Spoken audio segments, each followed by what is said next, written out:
Saudara, seorang pria ditangkap setelah terlibat penganiayaan terhadap pengemudi taksi online di Setu, Tangerang Selatan.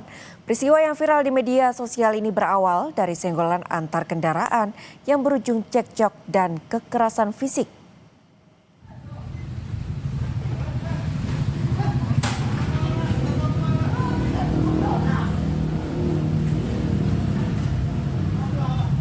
Video yang diunggah akun Instagram Dashcam Indonesia ini memperlihatkan keributan di Jalan Raya Puspitek, Kecamatan Setu, Kota Tangerang Selatan pada Minggu malam.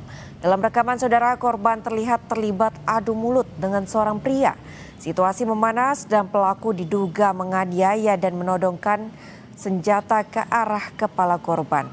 Menindaklanjuti kejadian yang viral di media sosial ini, petugas dari Polres Tangerang Selatan turun tangan. Pelaku penganiayaan telah ditangkap dan diperiksa serta diserahkan ke Denpom Jayakarta untuk proses pemeriksaan lebih lanjut.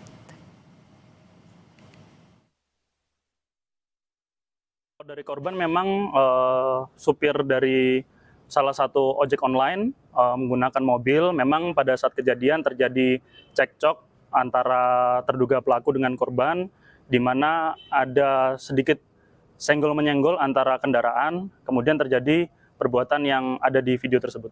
Dari laporan polisi tersebut, kita melakukan penyelidikan, kita memeriksa korban ataupun pelapor, kemudian malam ini kita telah identifikasi terduga pelaku, kemudian terhadap terduga pelaku kita kembalikan ke Satuan Samping.